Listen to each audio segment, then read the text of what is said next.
Good day to each of you. It's a pleasure to welcome you here to the Alabama Department of Archives and History. My name is Steve Murray. I'm director here, and we're delighted that you're here for today's special Veterans Day Week program. We had a wonderful similar book talk yesterday on Heine Adderholt, and we've got another terrific one in store for you today.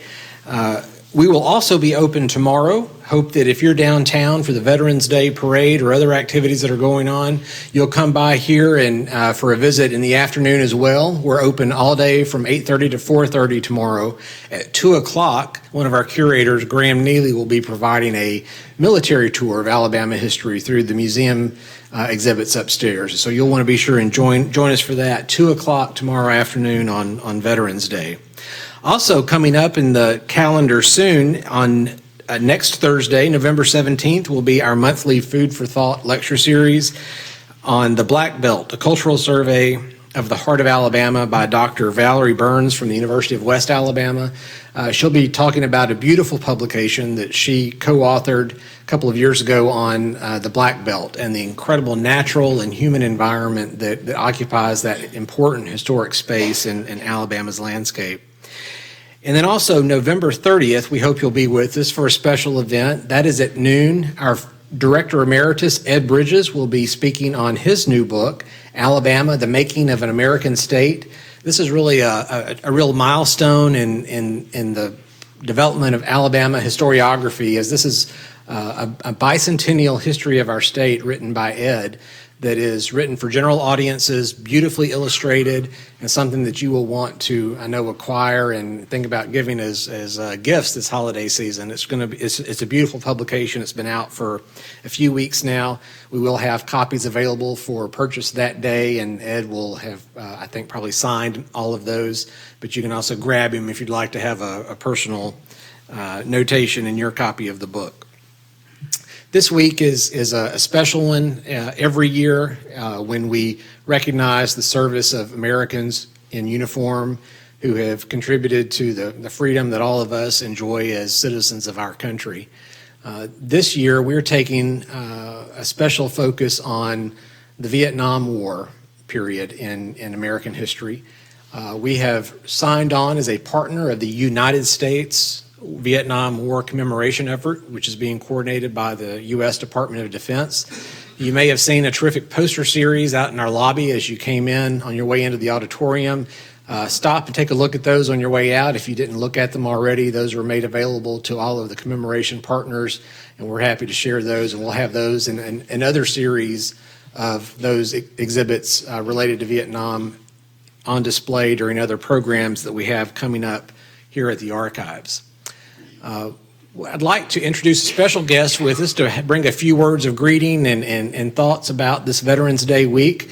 We have with us Representative John Knight, long-serving member of the House of Representatives here in Alabama, himself a highly decorated veteran of Vietnam and someone that I really look to as an example of how we should remember the service of Alabamians, and someone who calls on us to always be mindful of the service of our fellow citizens who have donned uniforms and served our country in a whole myriad of ways. But Mr. Knight, we welcome you. Hope you'll come and give us just a few words this afternoon.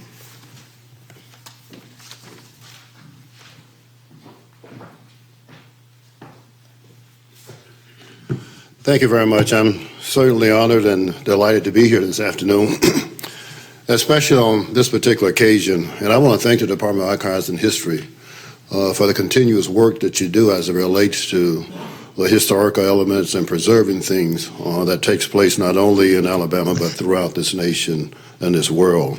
It's extremely important, as you know, to preserve history and to have the factual basis of what took place.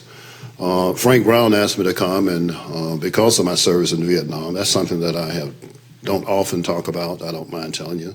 Sometimes it's extremely difficult to talk about it, mainly because of the circumstances and situations that all of us had to endure during that particular time. I happen to have served in the 22nd Infantry in Vietnam, and I am very fortunate to be here because many that I served with are not with us. So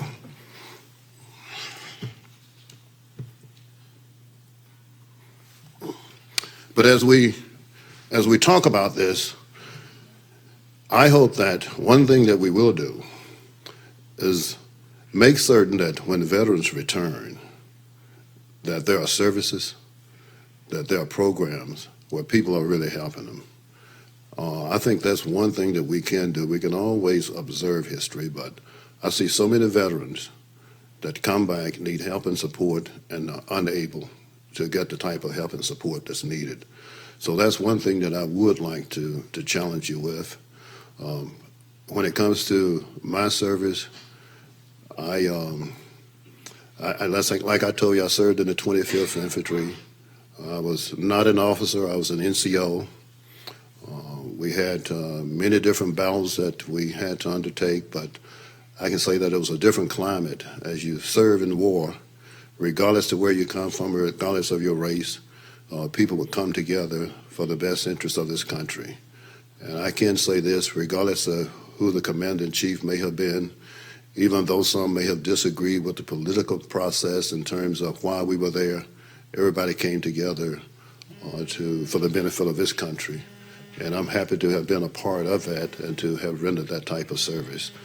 One day I think I'll be able to tell the entire story, but and my phone is ringing, so that tells me that don't try it today. But thanks for asking me here, and it's quite a thing to be able to have the experience that I've had, to come back and because I committed, I'm fortunate to be here. And I committed myself that if I could make it back, that I would come back and try to be a service to the state of Alabama. And I have tried to do that in terms of public service. And that was the motivating factor for me running for public office. When I was a kid coming up, I had no intentions of ever being in politics, anything of that nature. But because so many of my comrades were not able to make it back, and many of them from Montgomery and the state of Alabama, I felt obligated to come back and try to make this state a better state. Thank you. Mr. Knight. Thank you, Mr. Knight. And before we move on to the program, we want to take just a moment to recognize any other veterans who are here with us. Anyone who has served in the military? Would you just stand for a moment? And let me also ask, today happens to be the birthday of the United States Marine Corps. Any former Marines with us? All right, well, we thank them for their service as well. But if you don't mind standing for just a moment, we've got just something to give to you today. This is a pin that's been provided to us by the United States Vietnam commemoration effort, and we'd like for you to be able to take that home with you and just as a small token of our appreciation for your service to our country. So I'd like to present this one to Mr. Knight. Thank you so much. If you would just raise your hands again, we'll get those out to you.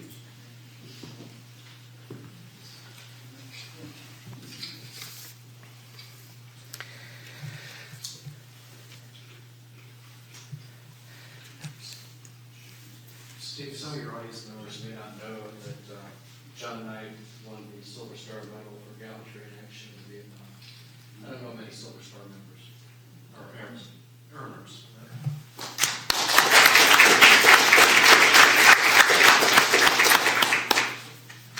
Thank you. It's fitting that it is the birthday today of the Marine Corps because the subject of our program is a fantastic story of an American and an Alabama Marine. Our speaker is Kendal Weaver, who will be talking on his new book, 10 Stars, The African American Journey of Gary Cooper. Kendal was born in New Orleans and grew up in Birmingham. He graduated from Birmingham Southern College there in 1966 and then began a 40-year career in journalism with most of that time with the Associated Press. Since he retired in 2011, he has spent time writing books and book reviews, and we're delighted to have this newly released publication and to have both Kendal and his wife Penny here with us today. Thank you. Come, please join us.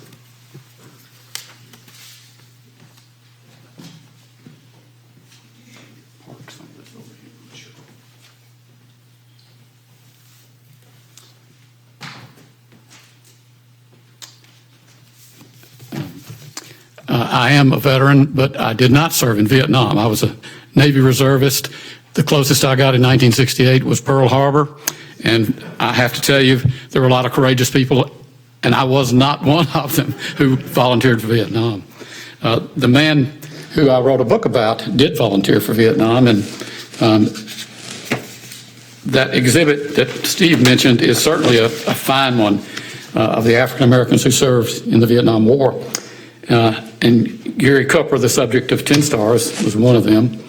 And I'm going to keep the focus on that. He had a varied career. James Harrell and all the folks up at the State House back in the 70s met Gary then, and he went on to do a lot of different things in government and diplomatic services. Also, as we go along, I'm going to have the voices of some of the Marines who served with him. I'm going to read from their recollections. And I have to say that when I interviewed them, and it was a few years ago, they were looking back on a time in their lives when they were very young, 19, 18, and they served with great courage, and talking to them about that experience was very moving for them and for me. Let me just go back 50 years. It's May of 1966, and Gary Cooper is arriving in Vietnam. The day he arrived, he says he recalls, it was May of 1966, and it was like a little more than a muddy field. He went to get his assignment, and he was pretty sure he was going to be assigned to command a rifle company. He knew in the back of his mind that he would be the first African-American Marine officer to command a rifle company in combat. Now, that may be a small part of history, but it's one of those small steps that leads to bigger things for others. He gets in line, and he goes to see the major who's handing out the assignments, and the major assigns him to be a supply officer. He would not be commanding a rifle company. Now, Gary never said that race had anything to do with that decision, but here he is, a strapping 6'6", the only, I'm pretty certain of this, the only black Marine captain from infantry in all of Vietnam back in May of '66, and he doesn't get that rifle company. At that point, he had to do something that he never in his wildest dreams thought he would do. He requested mast. Now that's M-A-S-T, and it's a Navy grievance procedure, and it's one that you do at your own risk. There can be retaliation. It can bring an end to a career. But Gary, at that moment, the major wasn't changing his mind, so he got up and left to request mast. I'm going to get back in a moment to what happened on the rest of that day, but I'd like for a minute for y'all to learn a little more about that young black Marine captain who had been born in the South during the depths of Jim Crow, born at a time when the Marine Corps remained all white. And let me see if I get this one. This is his mother, Gladys Mouton Cooper, and his dad, A.J. Cooper. They had met at Hampton, what is now Hampton University in Virginia, and settled in Mobile, where A.J. had grown up. When Gary was about ready to be born, though, this is 1936, there were no hospitals in Mobile that delivered black babies. There were fine black physicians, but they did not have those hospital privileges. And Gladys had a good alternative. She went back to her home in Lafayette, Louisiana, where she grew up, and she had two highly regarded, very experienced black midwives. And Gary was born in the same home, in fact, in the same brass bed that his mother had been born in. And attending to his birth were Agnes Mouton, his grandmother, and Julie Andrus, his great-grandmother. She was the descendant of slaves, she and her twin sister, Julia Andrus. There was a big sugar plantation there at what is now Lafayette. On Gary's father's side, AJ's side, according to Cooper family lore, they are related to the Seminole Indian leader Osceola. AJ's father's name was Osceola Cooper, two Osceolas. And as Gary says, Why would you name a child Osceola Osceola if there was no connection? Let's move forward about 5 years. This will be 1941, when Gary was about 5 years old. In that year, the Commandant of the Marine Corps, Major General Thomas Holcomb, would make a declaration that bristles to this day. He said, quote, "If it were a question of having a Marine Corps of 5,000 whites or 250,000 Negroes, I would rather have the whites." Well, President Franklin Roosevelt had a different perception and preference. In 1942, he ordered an end to racial discrimination in defense and federal employment, and soon that commandant was required and directed to start enlisting black men into the Marine Corps. And let me get another picture up here about this time. This is about the time, Gary is about 4 years old. This is when the all-white Marine Corps had a commandant who never wanted him to serve. He's standing in front of the family funeral home. They also had a burial insurance company, but this was the funeral home that Gary's in front of. Now, when we talk about the Tuskegee Airmen, I think we all have a pretty good idea who we're talking about. But when we talk about the Montford Point Marines, less so maybe. In fact, 5 years ago when I started this book, I had never heard of the Montford Point Marines. But about that time, in 2012, fortunately, there was, thanks to a Southern historian, Melton McLaurin, they've gotten to be a lot better known. He did a book about them and also a film narrated by Lewis Gossett Jr. celebrating the Montford Point Marines. Montford Point was the training camp where those black enlisted Marines were sent for training. It was connected to Camp Lejeune, the white side, but it was all black at first there at Montford Point. Also, thanks to a commandant, his efforts, General James Amos, in 2012, the Montford Point Marines were honored with the Congressional Gold Medal. In the words of President Obama, quote, "Despite being denied many basic rights, the Montford Point Marines committed to serve our country with selfless patriotism, choosing to put their lives on the line." As we celebrate all veterans this week, I'm happy to bring up and remember two of Gary Cooper's friends and heroes, Edgar Huff and Gilbert Hashmark Johnson. They were among the original Montford Point Marines. They were from Alabama.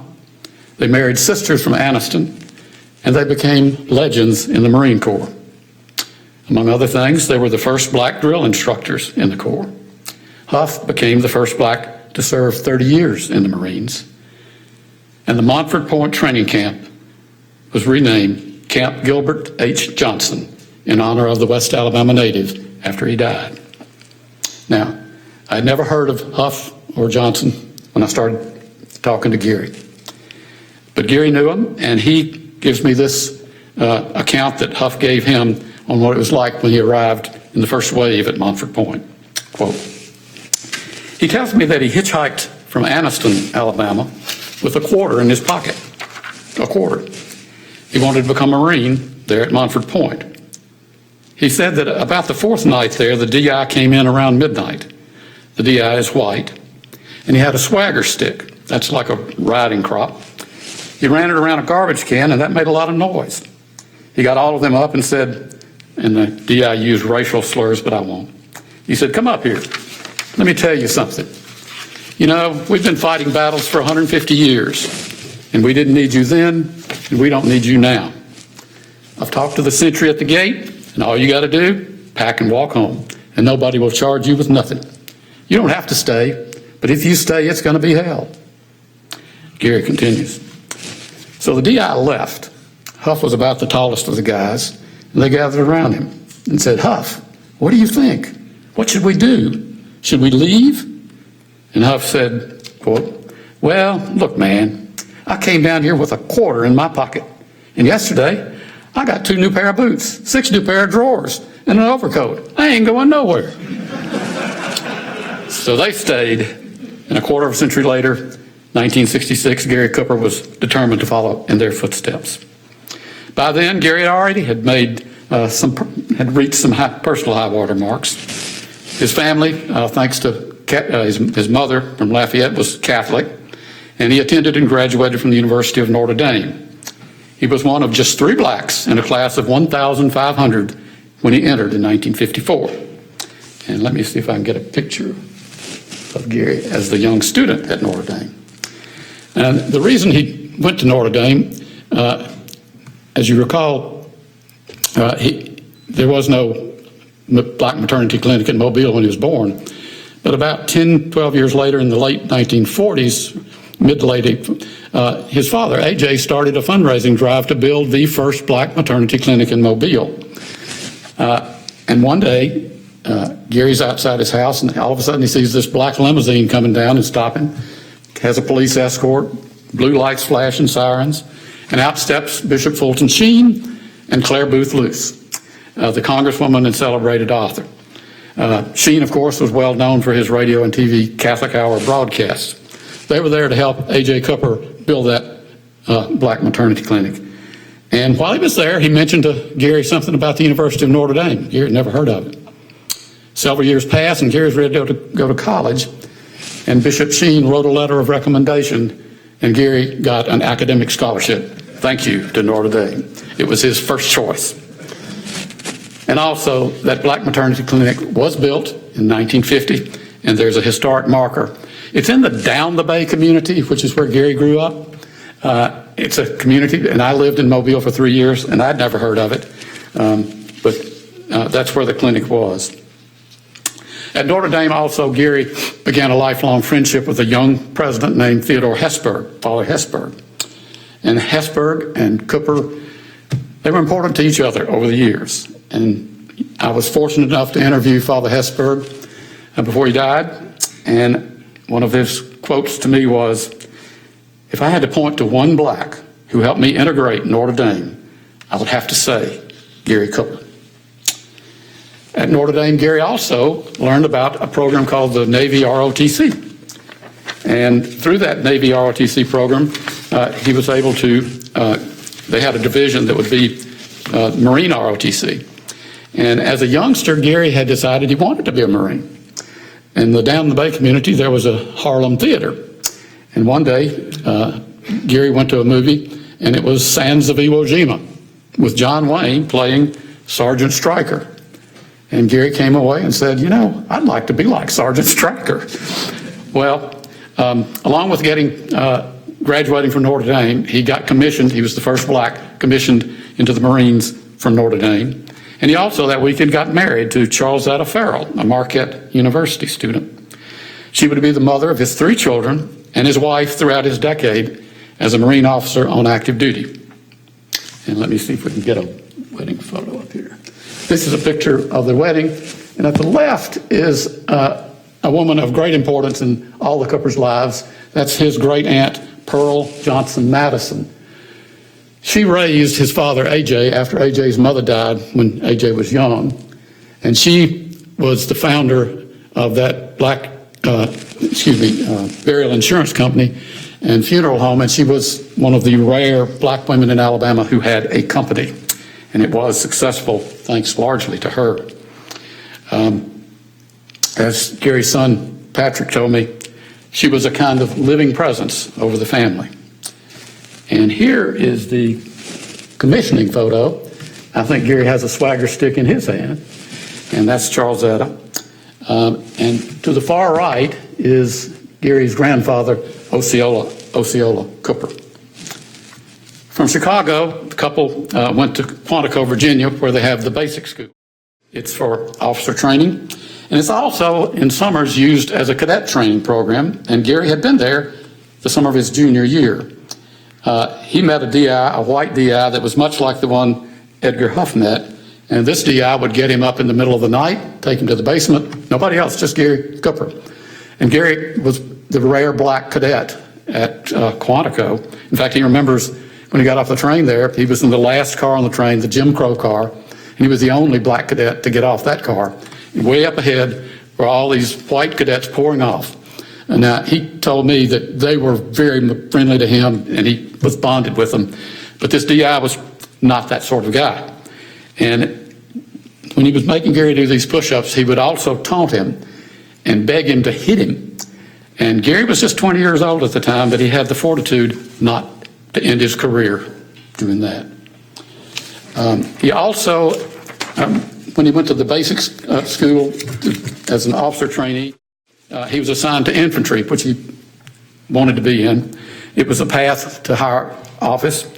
And then he got assigned also, this was lucky for him, he was assigned to the Marine base Kaneohe on the Hawaiian island of Oahu. And there he met one of the greatest friends throughout his life, Frank Emmanuel Peterson. Peterson was a pioneering black Marine aviator, and he would, in 1979, become the first black Marine general.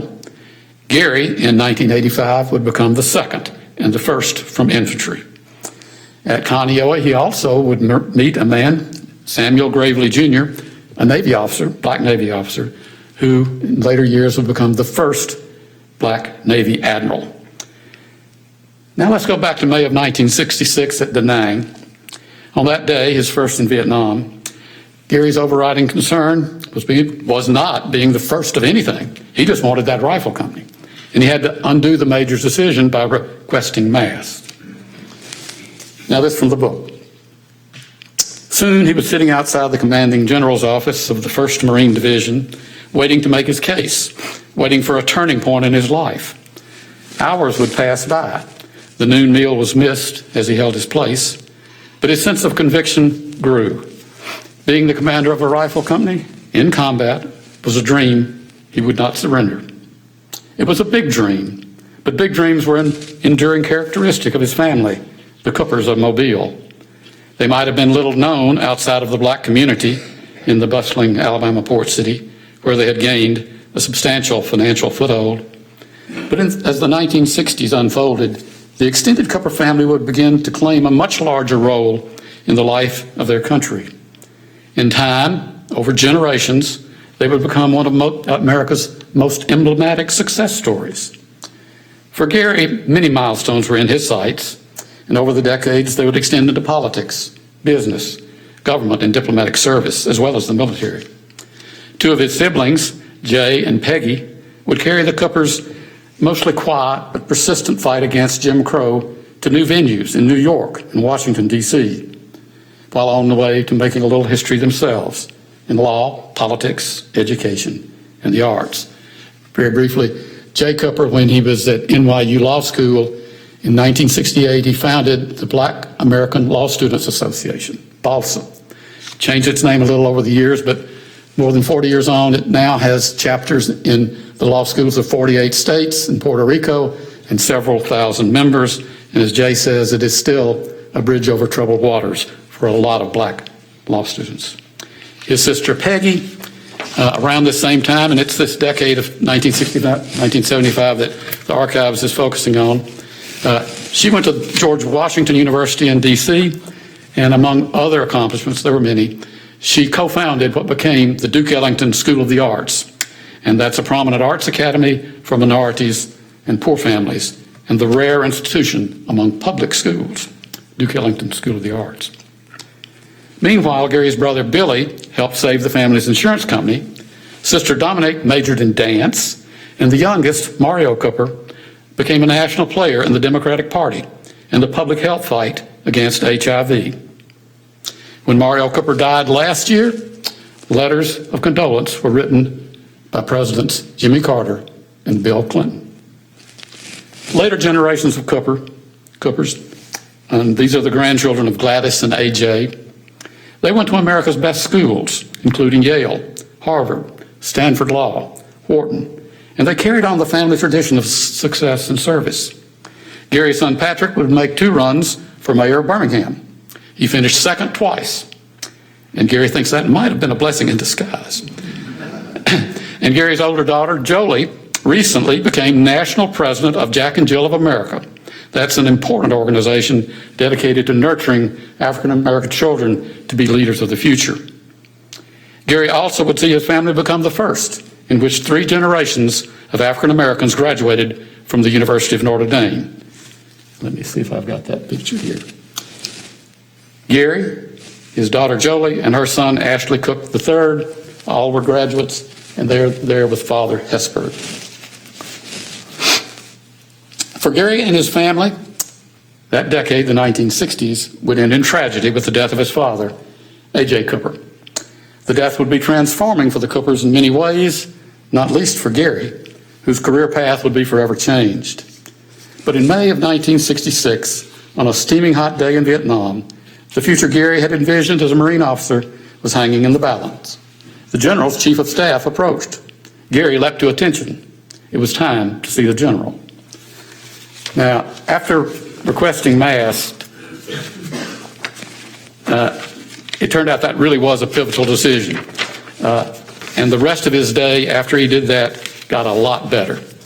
The general's chief of staff came up to him and said, "What are you doing out here?" He said, "I'm going to request Mast." He said, "The general's busy. What you want?" And he said, "I want a rifle company." He said, "Is that it? We need rifle company commanders. Come on." And he sent him down, and the officer in charge of the 9th Regiment who gave Gary the coveted assignment was Colonel Edwin Simmons. He later would become a general and gain renown as a Marine Corps historian, and he had made a little history himself. Cooper was directed to take over a rifle company. It was Company M, Mike Company, and it had a nickname, Medevac Mike. That's because it had been nearly decimated by casualties during the intense fighting in hamlets of what was known as the I Corps region that included Da Nang. And let me see if I've got it. This is Gary with 2 of his Mike Company Marines. Cooper's introduction to Mike Company was not auspicious. Here is his account. Normally, when you report in, you will spend a week with the outgoing company commander, where they will show you around, introduce you to people, brief you on your NCOs. But I got there and I reported to the battalion commander. I don't remember his name. He's a little guy, maybe like a movie star, about 5'2" or something like that. He said I would be going to meet Mike Company, taking over from Captain George Griggs. "Captain Griggs has been ordered to go someplace else and he's waiting on you," the commander said.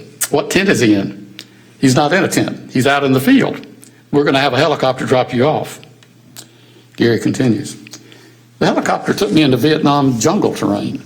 The company was in the middle of combat, dealing with weapons fire from VC. I get off this helicopter and people are shooting at me. Damn bullets are flying. I find the guy who I'm relieving. I think he shook my hand and said, 'Good luck,' and got on the helicopter and left." Jesus, I thought, what the hell have you done, Cooper? Well, in time, he changed the nickname from Medevac Mike to Fighting Mike, and morale began to rise. While morale rose for all, it took on additional meaning for a young African-American rifleman from Baltimore, Lance Corporal Ted Knight. I want to read here from his recollections. "I was still relatively new," he said. "I was assigned to a fire team. I saw this tall black guy walking by, and I could have sworn he had on captain's insignia. I looked and I said, I must be dreaming, because that would be the highest ranking black person I'd ever seen in the Marine Corps. So I said, no, it can't be. But I started listening to a few other people in the unit, and they said, oh yeah, Captain, he's our company commander. He's a good guy. And I said, really? I hadn't met him at that point. But then I met him probably several weeks later. I think he was introducing himself to new people coming in. I just was enthralled. It meant a lot to me to see a black guy. I was just 18 years old, or just turned 19. To see a black guy in charge. And he had his act together. He just really seemed to have all his ducks in a row. Then I didn't see him too much after that because I'm sure he had his things to do, and I definitely had mine. I stayed out more than I stayed in. I was always on kill teams, a lot of outposting. My platoon, I was 3rd platoon, we were a lot farther out than the rest of the company. I didn't see people back in the company too often. I think it was around September of '66 when I really saw Captain Cooper in action. We were on this large operation and we're crossing this huge rice paddy. It was big rice paddy, wide open. The entire battalion was spread out by platoon, and each platoon by company. I guess we were about 2/3 of the way across the rice paddy, most of the way over. That's when it looked like all hell broke loose. I mean, bullets was flying, explosions. We was getting fired upon. When you're fired upon, bullets hitting all around you, your first instinct is to get down. So you're diving down, face first into a rice paddy. You're down. I'm behind this rice paddy dike, bullets flying all around me. It was getting bad. The rounds were becoming more frequent. Then suddenly I looked up, and who did I see? But Captain Cooper. He was walking high step. He wasn't running. He was high stepping very fast towards where I was. But he was stepping over the dike, and he had his .45 in his hand, pointing forward, and said, "Let's go." I look up and said, "Why in the hell am I down here behind this dike? And I've got a rifle." He had a .45, and he's saying, "Let's go." So I had a whole totally different respect. Now, I already had respect for him, but I gained a lot more at that particular point. He led by example, let's put it that way.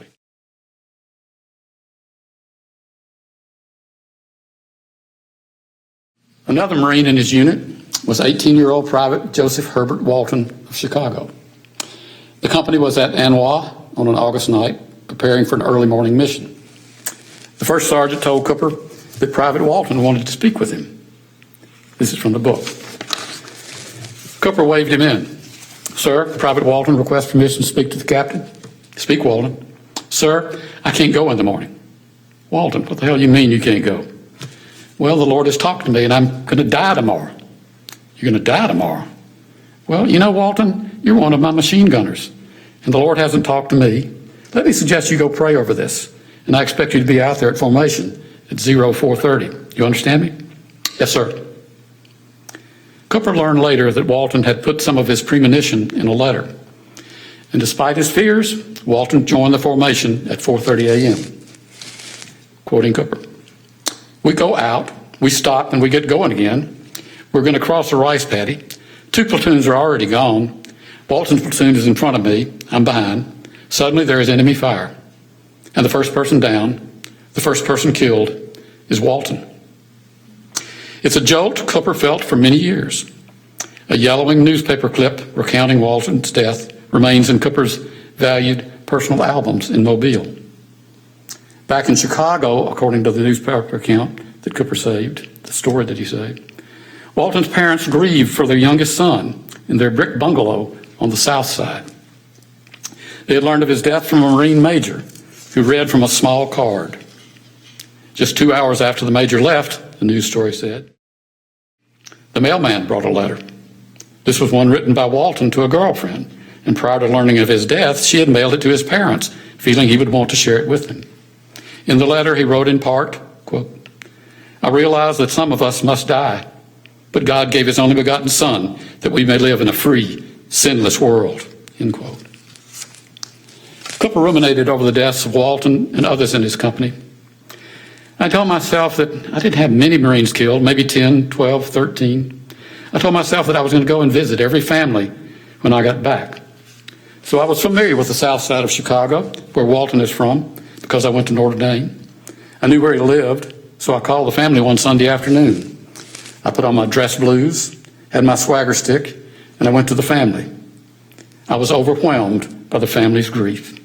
They wanted to know everything about his last moments. What did he say? What did his face look like? Everything. That was pretty traumatic. Walton was killed on August 20th, 1966. That was a traumatic day for my company all around. By my count, at least 5 Marines in the company died that day. Along with the 18-year-old Walton, one was 22, the other 3 were 19 years old. An African-American with the company, Corporal A. Stephen Moss, said the August 20th battle was, quote, the first movie-like firefight that I had ever been in. Maybe somebody was in one like that before I joined, but I'm pretty sure this was one of the biggest battles we ever had. Moss, like Cooper, had been drawn to the Marine Corps by a movie, Battle Cry in his case. He was just 10 years old. Quote, for some reason, I guess as an African-American kid, I wanted to test my courage. I was trying to figure out what I could do that would be the ultimate test. So when I saw this movie about the Marines, I didn't see myself in the movie. I think it had maybe one African-American. But for me, the idea was, what was I made of? Among whites in my company, some remained Gary's friends long after Vietnam ended.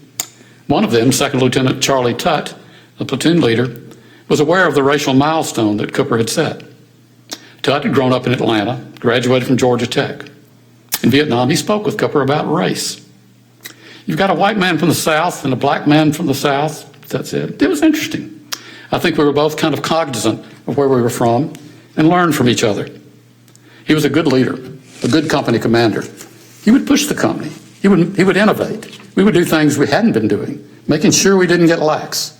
But when you got back, when you put your hair down, he was a good guy. I talked to him, and he had a good sense of humor and was fun to be around. Moss, the African-American who was inspired by Battle Cry, echoed Cooper in saying that making racial history was not on anyone's mind. Quote, "That doesn't mean a damn thing when you're in Vietnam." It was years later that Moss spoke with Cooper about how he got the command of that rifle company in the first place. Only then did Moss learn that Cooper had to request mast. Moss's comment, "It's the same journey that African Americans go through, period." He had to do some wheeling and dealing just to have that unit. After my company, Cooper became Civil Affairs Officer at 9th Headquarters, known as Hill 55. Cooper had studied conversational Vietnamese and was good at outreach, going to Vietnamese villages to offer assistance, including medical and dental care. And here's a photo of Gary with a couple of the kids. It was in this role that Gary met an Alabama dentist, Dr. Barry Booth. He graduated from Auburn University, joined the Navy Reserve, and volunteered for Vietnam after getting his dental degree in 1966. Cooper and Booth would remain friends long after Vietnam. Booth had his dental practice in Spanish Fort, and Cooper became a regular. I think children, mother, everybody was sent to Booth to get their teeth fixed. In Vietnam, Booth signed up for a program that sent dentists out to the villages. He used a foot pedal powered drill that could be carried by one person. As Booth tells it, we went out in the bush, out in the villages, sometimes with protection and many times with no protection. At no time did I have a dental technician go with me. I was generally by myself. It was all dental extractions. It wouldn't be anything more than that until I met Gary Cooper. In civil affairs, Gary collected information about kids who had facial deformities, like cleft lips. Booth said Gary would bring the kids in, he would evaluate them and schedule them for soft tissue surgery, cleft lips. And in 3 or 4 days, they would take the kids back to their villages, where they previously were outcasts. As Booth puts it, they were brought back into the mainstream of village life. It was a wonderful, wonderful procedure and certainly helped a lot of children. When his tour of Vietnam ended, Gary was assigned to Henderson Hall. That's near Arlington Cemetery. And his office was close enough to the cemetery that he could hear buglers play taps. Here he got to see another side of the Vietnam War. In October 1967, an anti-war rally drew an estimated 100,000 protesters to the Lincoln Memorial. When thousands of the protesters marched on the Pentagon, chaos, disorder, and violence ensued, with several hundred arrested.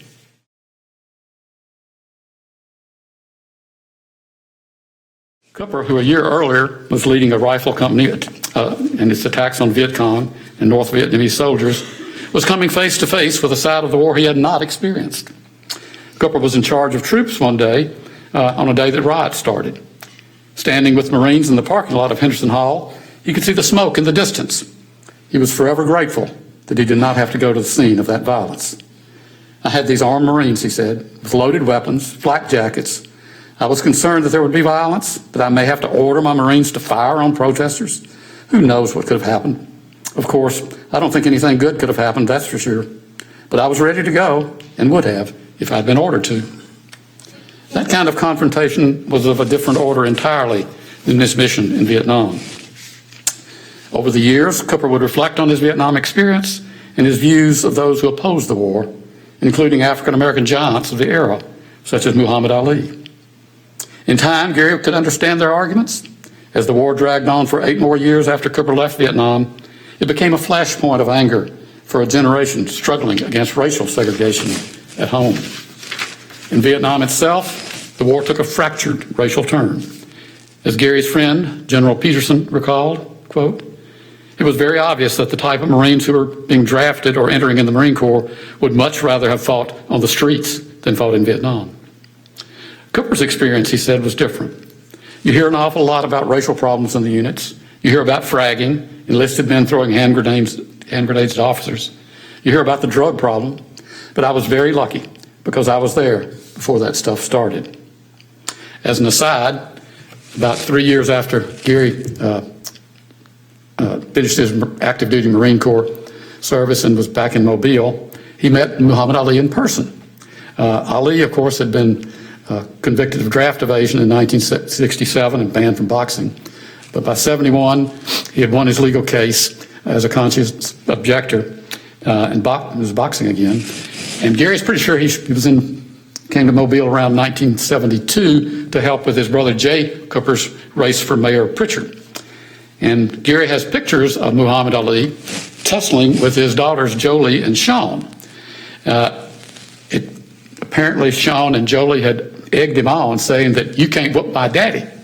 And I can just see Muhammad Ali with that mock scowl of his and saying, I can't whip your daddy.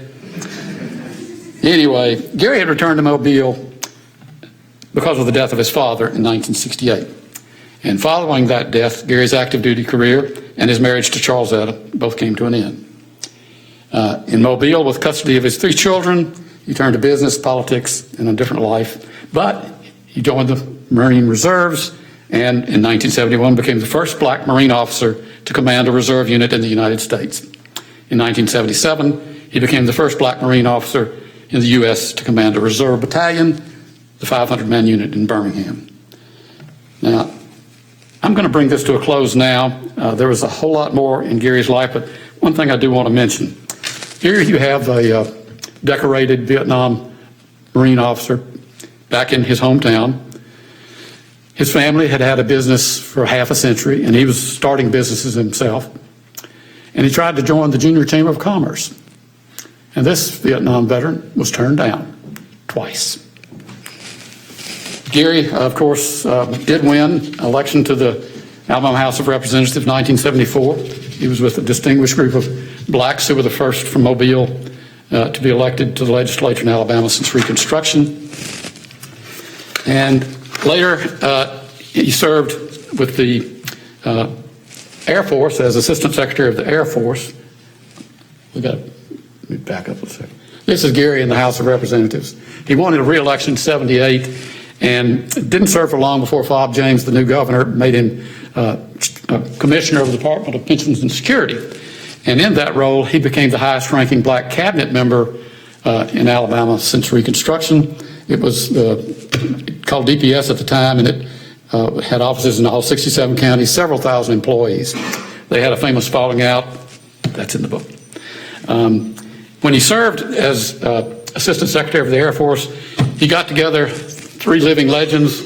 That's his Frank Emanuel Peterson, the first black Marine general, General Benjamin O. Davis Jr., the Air Force general who led the Tuskegee Airmen. There's Gary, and there's the first black Navy Admiral, Samuel Gravely Jr. After Mike Company in Vietnam, Gary did have a distinguished career, and I'm honored to be here talking about him today. Thank you.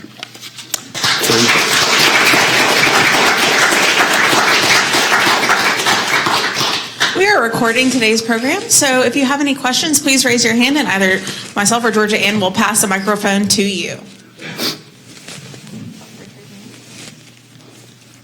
Don't be shy.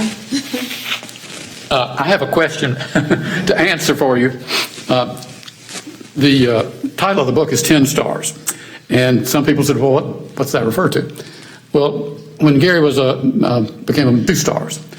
When he was Assistant Secretary of the Air Force, it's a civilian position, but it carries a flag with 4 stars. You have to be appointed by the President, confirmed by the Senate. And when he became the first black United States ambassador to Jamaica, you had to be appointed by the President and confirmed by the Senate, and it is a diplomatic post that carries a flag with 4 stars. So when I started to do the book and talk to Gary, he and his wife, Beverly, and she's a fascinating woman with a lot of history in the civil rights of the school desegregation cases, including Brown v. Board. They had come up with this idea of 10 stars to reflect all the resume of Gary Cooper. And I thought that was a good one to use. And it also, for me, reflected the many stars in the Cooper family galaxy and the many roles Cooper has played in American life. So that's where that title came from.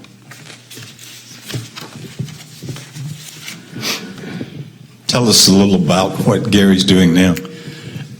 Well, Gary has stayed active in philanthropic work, in all kind of civic work there in Mobile, and he helped found Commonwealth National Bank in Mobile. It was one of the few black-owned federal chartered banks in America when they founded it back in the 70s. He's still active with that. He's not as active in the corporate board world as he once was. He served with U.S. Steel and met Neil Armstrong. Neil came to his house and spent the night, a couple of nights there, and Gary went to his 80th birthday, Neil Armstrong's in Cincinnati. And, I think he's enjoying life at a little slower pace. He loves Jamaica still. He and his family go back quite often. For a while, he would go back at least once a quarter. He loved the scuba diving as well as the atmosphere. Real quick, what happened between him and Fob James?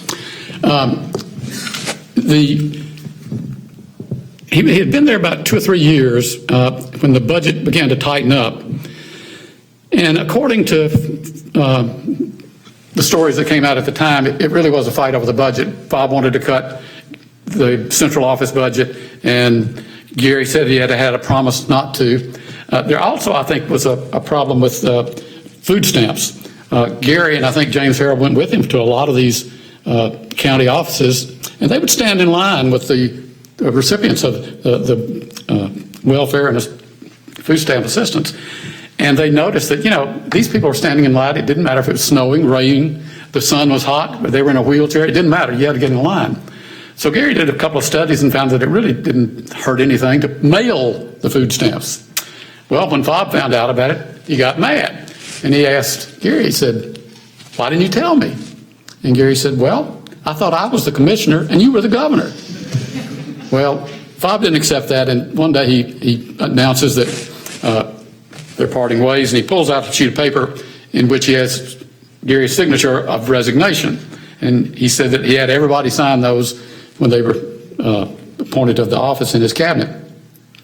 Gary didn't remember doing it, and to this day he doesn't remember doing it. But he went back to his office, and he said he didn't know it at the time when he talked to Fob, but he suddenly realized that he wasn't appointed by the governor. He was picked by the board, the Pension Security Board. They had to fire him. If Fob wanted to be fired, he had to recommend it, and they'd have to vote on it. Well, it was a 5-member board, and he had 3 votes, and they weren't going to fire him. So, and also on that board were the first 2 black members of that DPS board. Well, Fob removed them, appointed 2 whites, and fired Gary Cooper. That was that story.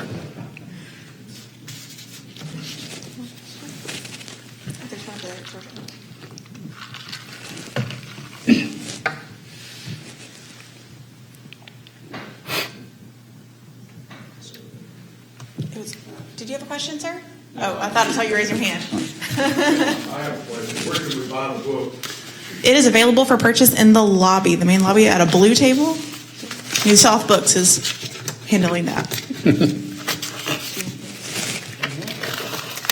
Are there any more questions? Thank you all again for being here today. I want to encourage you on your way out of the auditorium. There's a table just before you get to the lobby with a couple of pieces of information. One is this card about our Collecting Vietnam emphasis. We have initiated here at the department is an effort specifically to help us to improve our collections on this period of Alabama's history. We're interested in hearing from veterans who have letters, photo albums, uniforms, anything that helps to document and tell their story and their experiences during the Vietnam period. We're interested in talking to them and seeing if they might be interested in donating those materials so they could be preserved here for future generations and the benefit of historians in the future. As well as we have launched a new oral history program, and out on the table is a questionnaire specifically for Vietnam-era vets who might be interested in sitting down with some members of our staff to tell their stories, some like the ones of General Cooper and Representative Knight and others. If you are a Vietnam-era vet or know one, we encourage you to pick up one of these forms. Ask them just to think about filling this out. This is not a commitment on their part. It's just a way of us getting to know them and collecting some information, and that can start a dialogue that may lead to a sit-down recorded oral history interview. Thank you again for being here. Hope you all have a delightful rest of this Veterans Day week. Thank you.